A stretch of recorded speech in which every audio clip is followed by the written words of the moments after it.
I did not argue when my father told me the house was gone. He waited until the plates were cleared.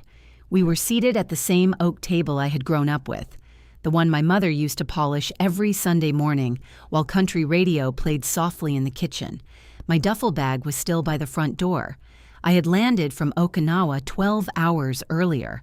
I had not even changed out of my travel clothes. I had planned to drive out to the VA property the next morning, walk the perimeter, check the siding, stand in the quiet and let it settle that I was finally home long enough to care for something permanent. My father folded his napkin with deliberate precision and set it beside his plate. "Well," he said, as if continuing a harmless conversation, "you won't need to do that." Chad leaned back in his chair, one boot hooked over his knee. He was smiling already. "Place sold last month," he added, "through a guy we know. Benson. Clean deal." I looked at him, then at my father. "I didn't list it," I said. My father's expression shifted, not surprise, irritation. "You weren't here," he replied. The chandelier above us cast a warm light over the table. It softened everything. Even theft can look domestic under yellow glass. "It was sitting empty," Chad continued. "Taxes, maintenance, liability. We handled it. For the family." For the family. That phrase had followed me since childhood. It usually meant something had been decided without me. I placed my fork down beside my plate. The sound was small, controlled. "How?" I asked. My father's jaw tightened. "Stop making a scene." There were only 4 of us at the table. I felt the old reflex rise, the one that had kept peace for years. Smile. Deflect. Don't complicate things. Be the easy one. In boot camp, they break that instinct. They teach you that silence is a tool, not surrender. I inhaled slowly. "Okay," I said. Chad relaxed. My father leaned back, reassured. I reached down beside my chair and lifted a slim black folder onto the table. It made a quiet, certain sound when it touched the wood. I slid it toward the center. "I reviewed the transaction," I said. "No accusation, no edge, just fact." Chad's posture shifted first. My father did not touch the folder. Inside were copies of everything: the temporary power of attorney, the notary seal, the wire transfer request, the transfer record filed with the county, the title company confirmation. The date stamps did not align, neither did the language.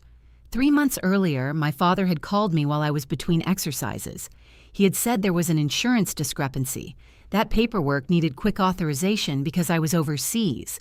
He had emailed a document. I had signed electronically. I remembered the fatigue that day, the heat, the assumption of trust.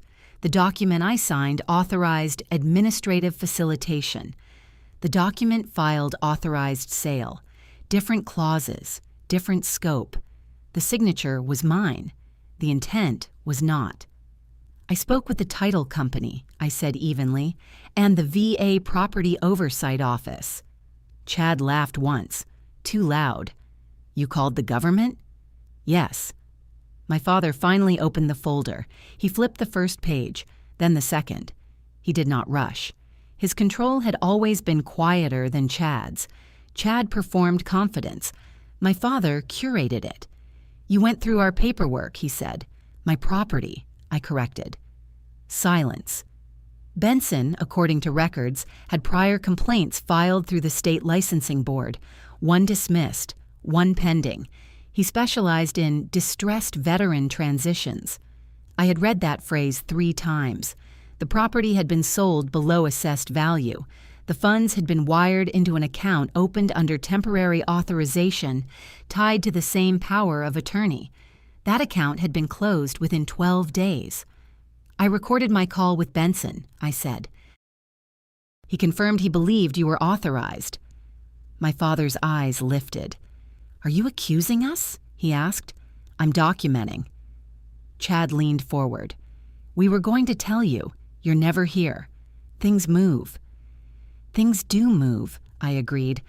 I remembered being 17 and told not to overthink, not to challenge, that Chad needed more time, that I was strong enough to handle disappointment. In the Marines, strength means accountability. Title has been flagged, I continued. The county recorder marked the transaction under review. The VA has initiated inquiry due to potential misuse of Veteran Housing Authority. Chad's face lost color first. My father closed the folder slowly. This could have been handled privately, he said. Yes, I replied. The air felt heavier now, not loud, just dense. I also filed a formal report regarding potential fraud under federal housing statutes, I added. Chad pushed back from the table. You'd drag us into that? I didn't drag anyone. My father's voice hardened. You're tearing this family apart over paperwork. I stood. The movement was calm, intentional. No, I said. Over consent. No one spoke. Growing up, I had been taught to keep family matters private, to avoid embarrassment, to protect reputation over clarity. Okinawa had given me something different, distance long enough to see patterns without emotion attached to them. The property had been my first investment, a VA-backed loan, earned through years of deployment, a symbol of stability I intended to return to. It had not been an asset to manage for someone else's convenience. I notified the bank that the wire transfer may be subject to reversal pending investigation, I said. They are cooperating. Chad's eyes flicked to my father. My father's face was composed, but something underneath it had shifted. Calculation. Risk assessment. You'd send your own father to court? He asked quietly. If necessary. There was no anger in it, only completion. I'll be staying at a hotel, I said, until this resolves. I picked up the folder. My father remained seated. Chad opened his mouth, then closed it. As I reached the door, my father spoke again. You always had to complicate things. I paused with my hand on the handle. No, I said without turning. I just stopped simplifying them. Outside, the air was cold and clean. For the first time since landing, my lungs felt steady. The house was not gone. Not yet. And neither was I. I did not go to the hotel that night. I drove past 3 of them.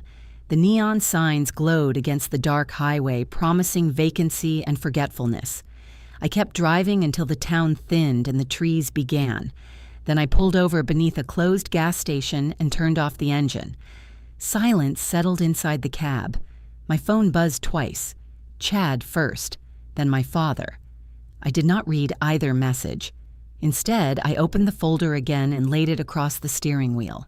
The dome light was dim, but enough. Dates, signatures, transfer sequence. The power of attorney had been notarized locally. I zoomed in on the stamp. The notary's commission number was clear. I searched it. Active. Registered to a small office 2 blocks from my father's contracting business. That detail had been intentional, close enough to control, far enough to appear independent. I closed the folder. When I finally checked my phone, there were 6 messages. Chad, you're blowing this up. Dad, we need to handle this internally. Chad again. Benson's a friend. You're going to ruin him. I deleted none of them. Documentation is quiet power. The next morning, I drove to the property. The gate was unlocked. That was the first thing I noticed. The second was the lockbox hanging from the front doorknob. Empty. Inside, the air smelled faintly of paint. Fresh. Unapproved. Someone had staged it. The living room had been cleared of the few pieces of furniture I'd stored there years ago. The blinds were open. Sunlight spilled across the floorboards I had refinished myself during my last leave stateside. I walked through each room slowly. The back bedroom window had a crack along the lower pane. It hadn't been there before. In the kitchen, a new brochure sat on the counter. Benson Realty Group. Veteran-focused property solutions. I stood there for a long moment. Then I took photos. Every wall, every hinge, every outlet plate. Documentation is patience made visible. Mrs. Harper's house sat across the narrow gravel road. She had lived there since before I enlisted. Her curtains shifted when my truck pulled in. A minute later, her front door opened. "You're home," she said simply. "Yes, ma'am." She stepped closer, lowering her voice. "I told them I didn't think it was right." I did not interrupt. A man came by in a gray sedan, twice, walked the property like it was already his. She studied my face. "I asked where you were. He said you'd authorized everything." "When was that?" "Late summer. Then again 2 weeks later with another couple. Showed them inside." "Without my knowledge." "Did you see my father?" I asked. She hesitated. "Yes." That was enough. "Thank you," I said. She nodded once. "If you need anything," she added. "I remember things clearly."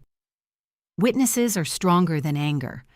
By noon, I was seated in a small office downtown across from an attorney named Daniel Rowe, former Marine. That detail mattered less than his listening. He did not react when I finished explaining. He asked for copies. I provided them. He read each page once, then again. "The power of attorney language is limited," he said finally. "It does not authorize liquidation." "I know." "The sale price is significantly below assessed value." "Yes." "The wire account closure is concerning." I waited.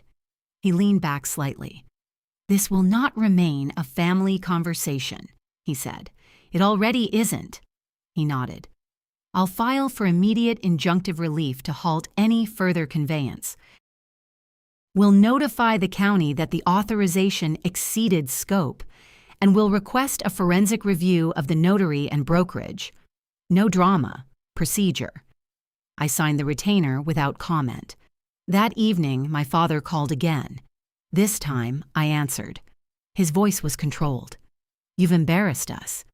I've corrected a filing. You involved outsiders. It required oversight." He exhaled sharply. "You could have come to me." "I did." Silence. "You're misinterpreting what we were trying to do." "Explain it," I said. A pause. "Then, we were protecting the asset. By transferring it below value?" He did not answer that. "It was temporary," he said instead. "Temporary ownership does not exist in property law." "I have initiated formal review," I told him. "You will receive notice." His tone changed then. Lower. "You'd do that to your own father." "I would do it to anyone." The call ended without goodbye.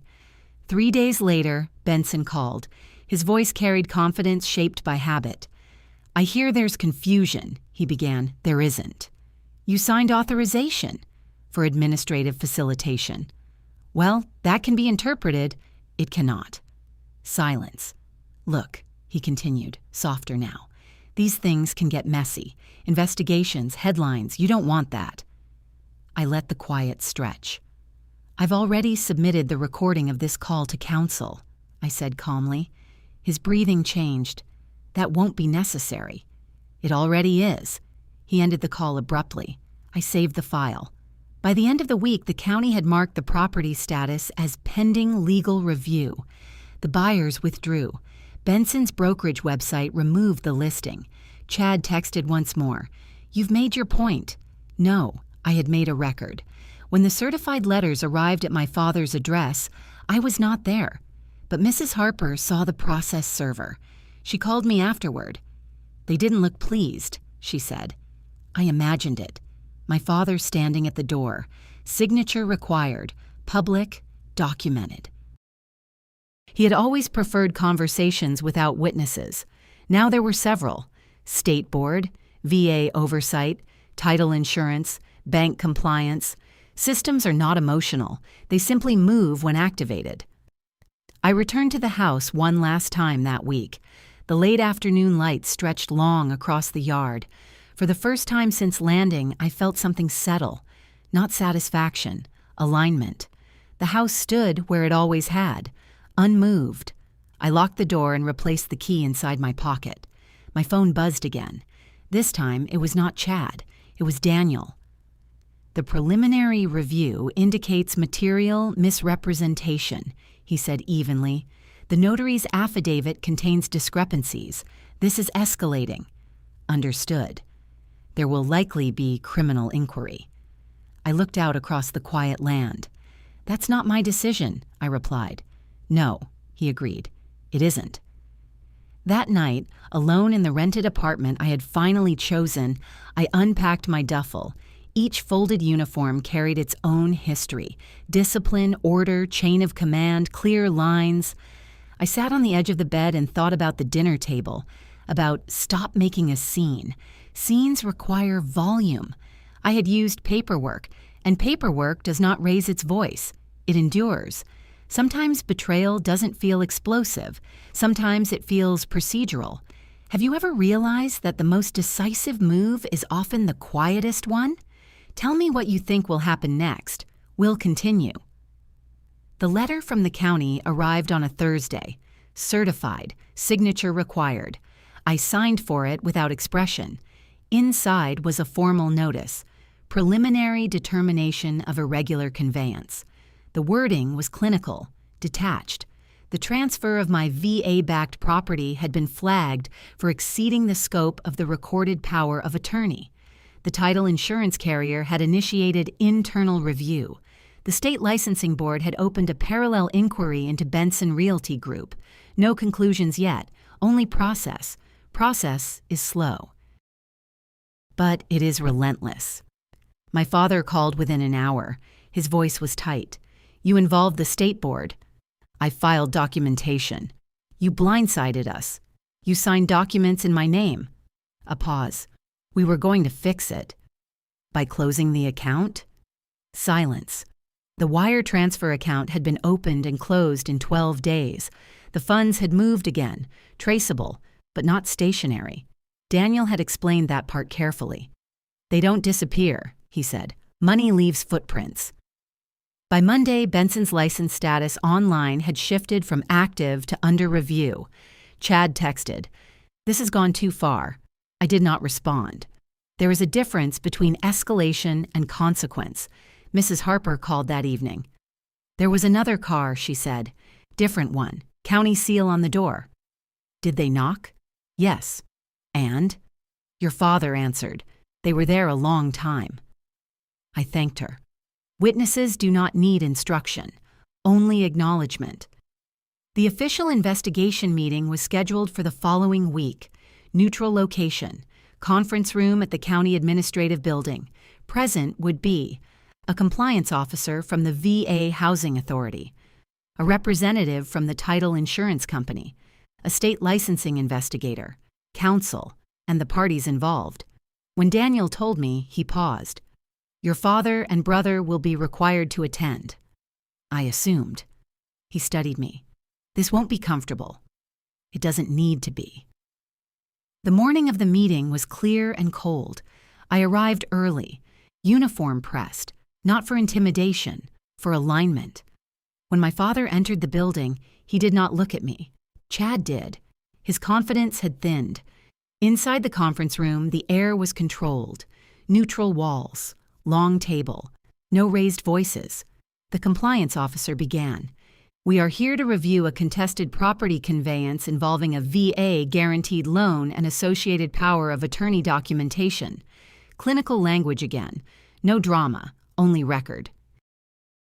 The title representative laid out the timeline.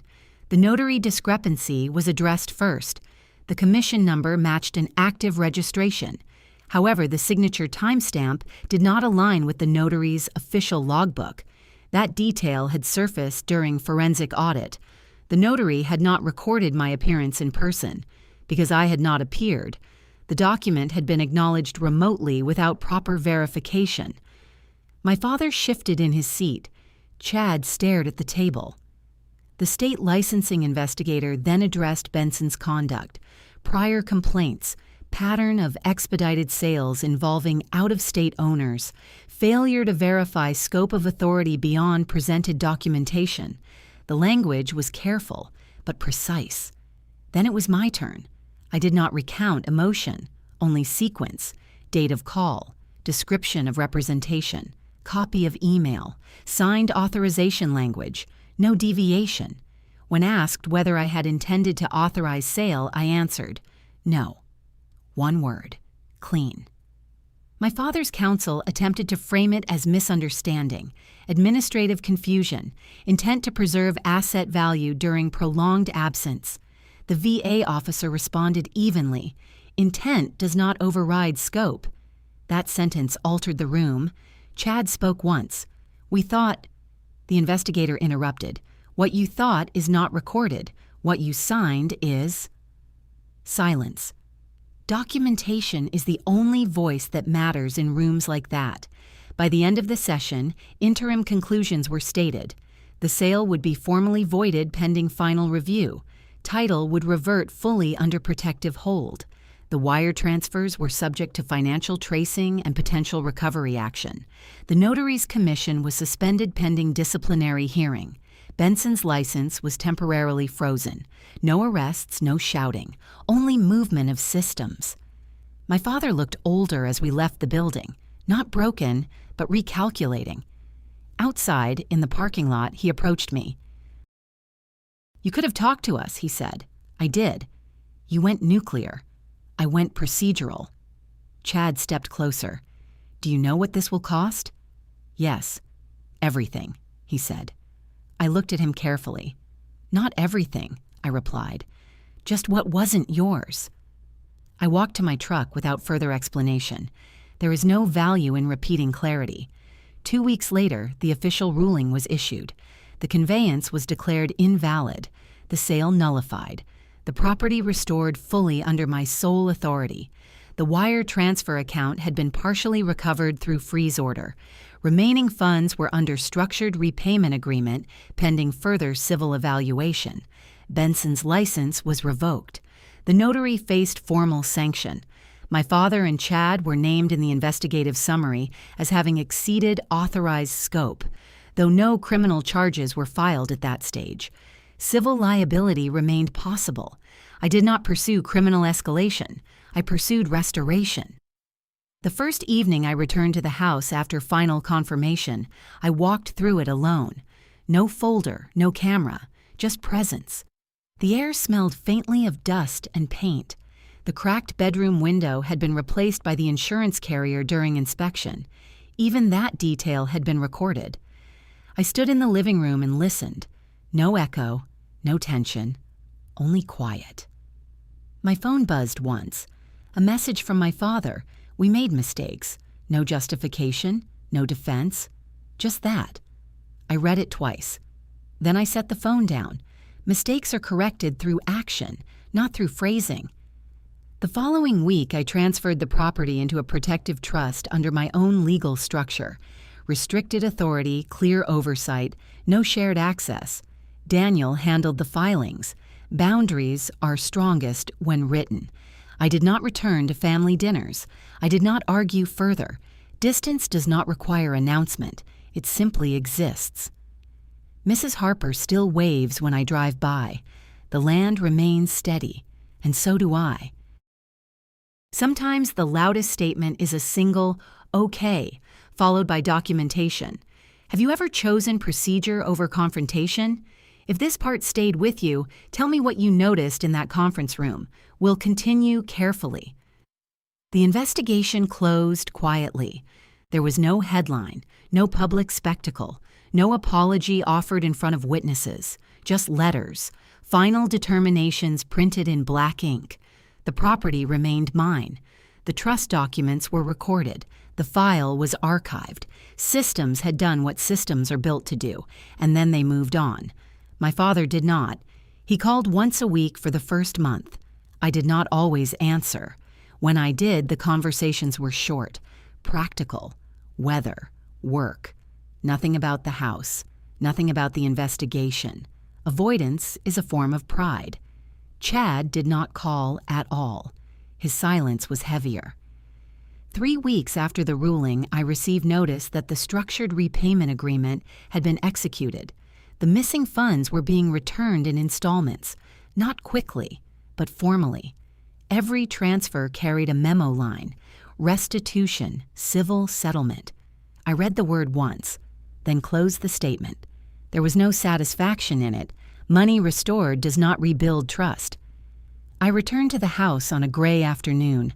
Clouds sat low across the trees.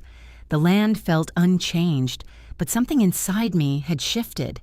Ownership feels different after defense. I walked the perimeter slowly, measured the fence line, checked the gutters, not because I had to, because I chose to. That difference matters. Mrs. Harper came out with a thermos in her hands. "Thought you might be cold," she said. I took it. "Thank you." She studied me for a moment. "They came by once," she added quietly. "When?" "After the ruling. Your father. He stood at the gate. Didn't come in." I nodded. "What did he say?" "Nothing." That was enough. Some men only understand property as possession. They do not understand it as boundary. That evening, I sat at the kitchen counter with a legal pad. I made a list, not of what had been lost, of what would not happen again.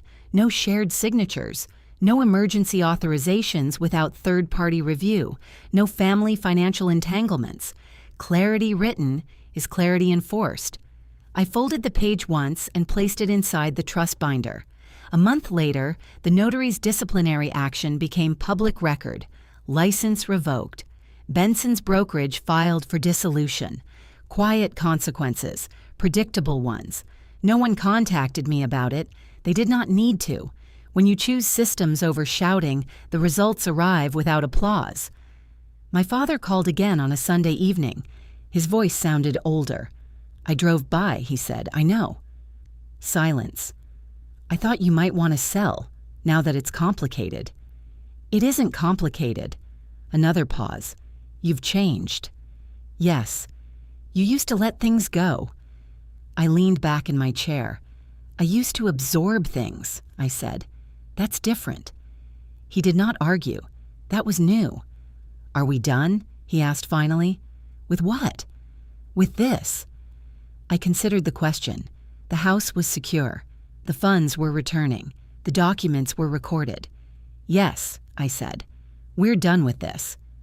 Not with memory, not with understanding, just with the transaction. He exhaled slowly. "I never thought you'd take it that far. I never thought you'd take it at all." The line stayed quiet. "I'll call you later," he said. "You don't have to," I replied. But he did not hang up immediately. For a moment, I heard only his breathing. Then the call ended. Winter came early that year. The first frost settled across the yard in a thin silver layer. I stood at the window before dawn, watching light move across the field. There was no anger left. Anger requires heat. What remained was distance, clean, measured, necessary. I installed a new gate at the entrance, steel, locked. Not because I feared entry, because I valued clarity. When the delivery truck arrived, I signed for it alone. No shared keys, no spare copies. The installation took 2 days. On the second evening, I stood outside and tested the latch twice. It held. Chad finally called in late December. His voice was strained. "They froze a line of credit," he said. "I know." "How?" "Associated accounts were flagged during review." He swore under his breath. "This ruined things." "No," I said evenly. "It revealed them." Silence. "You didn't have to go that far." "I didn't go far," I replied. I stood still. He had no answer for that. Before hanging up, he said quietly, "You always were the quiet one." "Yes," I agreed, and that was the point. By spring, the repayment schedule had nearly concluded. The final transfer arrived without comment. Restitution. Final installment. I closed the account tied to the investigation. No reason to keep it open. Some chapters should not linger. The house felt different in spring light. Warmer. Less defensive. I planted 2 cedar trees near the fence line. They would grow slowly, steadily, roots deeper than visible conflict. As I pressed soil around the base of the second tree, I felt something settle inside me. Not triumph, not vindication, control, not over others, over myself, over access, over consent, I did not cut my family off entirely. I adjusted proximity. Holidays became optional, phone calls brief, finances non-existent. Boundaries are not punishment, they are architecture. One evening, months later, my father left a voicemail. I drove by again, he said. The place looks good. No request, no commentary, just observation. I did not call back. Some acknowledgments do not require response. The loudest moment of the entire ordeal had been that first dinner. Stop making a scene. I think about that sometimes. There was never a scene. There was a folder, there were records, there was patience, and there was a decision. Have you ever realized that the strongest boundary is the one you enforce without raising your voice? If this ending felt steady to you, tell me what part changed the balance most. We can continue, if you'd like, with what comes after distance.